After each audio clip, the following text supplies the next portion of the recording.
tahun 1996-2010. Siapakah ini? Ada? Oh, nah ini di sini. Gen Z.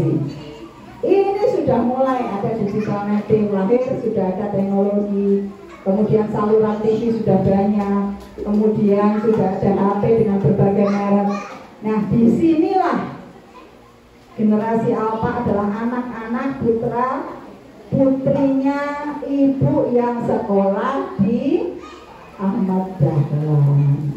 Ada yang mengatakan 2010, mulainya 2010 sampai sekarang 2025 nanti. Ada yang ngomong generasi Z ini sampai 2012 katanya begitu. Kalau saya sih sebenarnya antara 2010 akhir sampai 2011. Ini generasi Alpha. Ini anak-anak kita, Bu. Anak-anak kita kalau dilarang nggak boleh megang teknologi juga mesake. Karena mereka lahir dari sejak di dalam kandungan itu mamanya sudah pegang HP, ya nggak, Bu?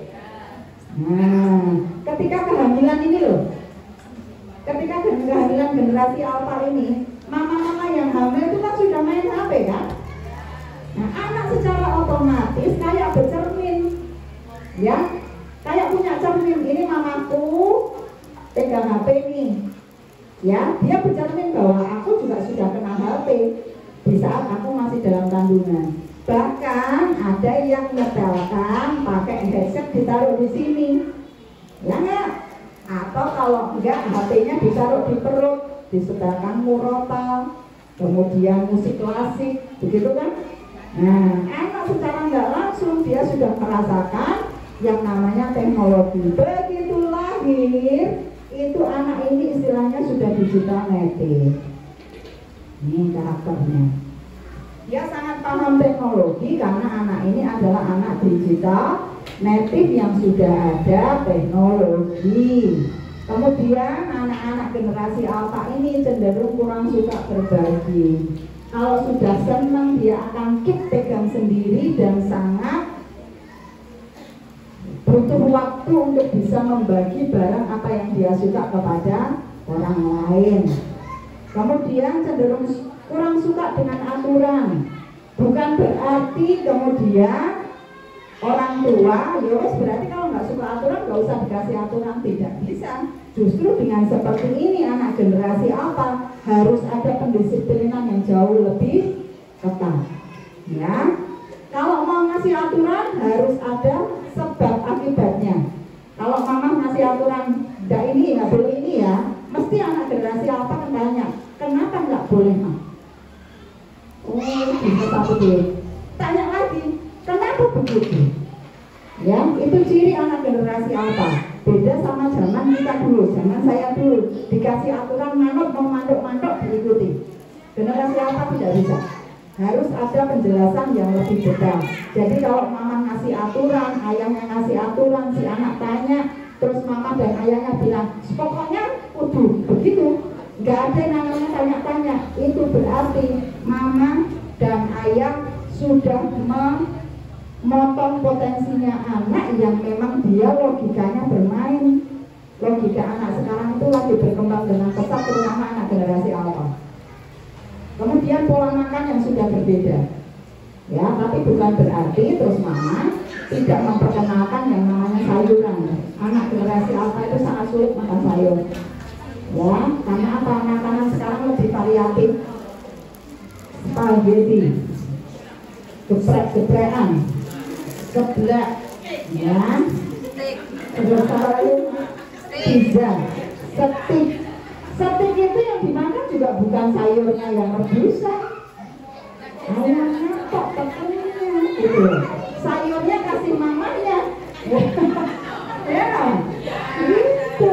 Karena apa? Pola makan yang lidah ini anak sudah berbeda, makanya bukan berarti terus anak dibiarkan tanpa sayuran, enggak, memang harus diperkenalkan pola makan yang sudah berbeda. Kemudian gayanya trendy. Sekarang kita lihat anak-anak sekarang gitu. Casingnya tuh bagus banget anak-anak sekarang. Bahkan anak-anak TK itu udah ngerti padu padannya baju. Mama aku beliin baju ini dong, iyo banget loh gitu. Nah, Tahu Kiowo nggak? Tahunya mesti nasar kalau saya bilang Kiowo itu, ya. Iya. Kiowo tahu Bu? Kiut, kiut lucu. Nah, itu Kiowo. Ya. Kalau ibu lihat nasar itu gimana? Kiowo kah? Gemesir itu, cemekal gitu kan. Karena saya bilang kenapa sih nasar? Gitu. Karena nasar memang istilahnya dia Kiowo. Makanya saya bilang, kalau saya bilang Kiowo nanti ibu-ibu mengembara ke sosok nasar. Kemudian suka dengan perubahan. Makanya mama-mama kalau mau ngasih aturan, mau ngasih tempat belajar, sering diubah, di apa tadi? Di rumah. Sering dirubah. Mama ngasih aturannya begini. Itu kalau 2 minggu atau 1 bulan nggak diganti, kebal lu anak. Ya, akhirnya nggak mau dijalankan. Karena apa? Paling begitu. Ya, contoh gini. Oke, nanti tak kasih reward. Ini ya, ada bintang, nanti bintangnya ditukarkan.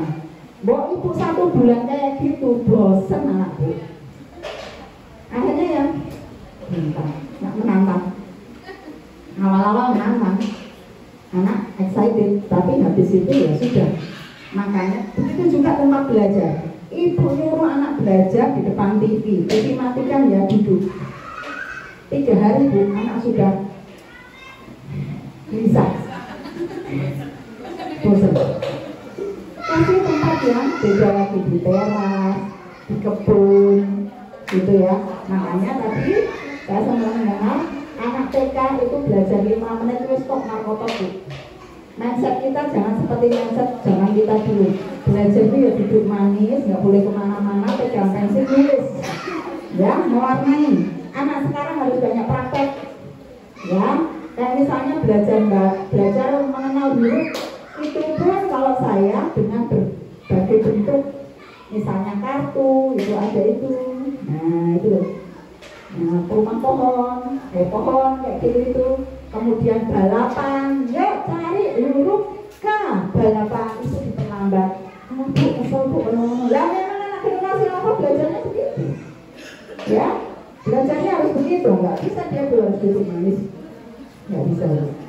Kemudian cenderung individualis, apalagi kalau dia sudah kenal HP. Makanya ibu, kalau anak-anak masih nanya, mama mau kemana? Mau pergi wes pakai jilbab gitu aja loh, pakai daster, mama mau kemana? Oke, mau kemana?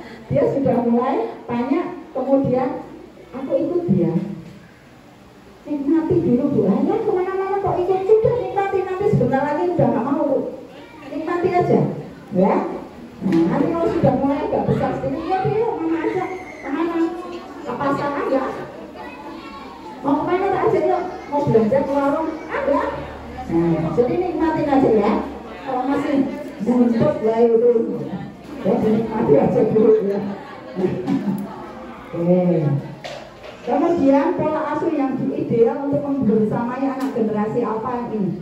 Pola asuhnya. Pola asuh otoritatif, cirinya apa pola asuhnya ini? Yang disiplin, pengawasan yang ketat. Ya. Kemudian tetapi di sisi lain orang tua walaupun ada disiplin pengawasan yang ketat, itu juga harus ngerti tentang kebutuhan anak, menghormati cara berpikir anak, ngajak ngobrol, sering ngajak ngobrol, intinya itu. Ya, kalau hanya aturan-aturan tapi kekekatannya nggak dibangun, anak akhirnya merasa tersiksa dengan pola asuh yang dilakukan oleh orang tuanya. Anak sekarang itu kan seringkali akan mengatakan mental illness gitu ya, perasaanku breakdown gitu ya. Anak-anak sekarang begitu kalau Kenzi bilang, ya aku bipolar, aku stres. Anak TK tuh, aku stres mas sekolah mas, ya gitu. Itu pasti banget pengabalan, ya. Ya. Kemudian tetap mengikutsertakan anak dalam pengambilan keputusan. Orang tua lebih banyak mendengarkan, mengizinkan anak untuk mengutarakan pendapat. Hal yang sepele aja. Ketika anak habis mandi sore, biarkan anak belajar untuk dia ngambil bajunya sendiri dan memilih bajunya sendiri. Walaupun mungkin di mata ibu itu dua apa ini sore ini, dua kembang-kembang sore kotak-kotak, ya enggak banget buat kita Bu. Tapi biarkan anak kita ngajari anak untuk mandiri berpendapat, ya. Betul. Kemudian banyak diskusi tentang problem solving karena anak-anak sekarang itu lemah penyelesaian masalah Bu. Anak-anak sekarang itu rentan terhadap penyelesaian masalah karena fasilitas yang lebih mudah. Anak sekarang kalau nggak cocok sama makanan atau masakan ibunya apa? Tinggal mencet HP, setengah jam ting tong. Masakan yang diinginkan berapa? Alias ngegrab gitu ya. Nah itu jadi itu fasilitas akan gampang banget sekarang terfasilitasi sehingga ini seringkali anak-anak sekarang tuh senangnya kalau generasi alpha itu komunikasinya adalah mengajak, bukan menggurui, bukan dengan kasih aturan baku, tidak, tapi kasih pilihan-pilihan. Adik, kalau seperti ini, adik bagaimana yang harus dilakukan? Misalnya dia bingung, pilihannya nih A begini, B begini, C begini. Nah, adik ini yang mana? Itu ngajari problem solving. Ya Allah Bu, kesuwen pokoknya. Ya, kesuwen nggak ada aturan begitu. Kita berbicaranya nanti 10 sampai 20 tahun mendatang Bu. Tidak pada saat sekarang.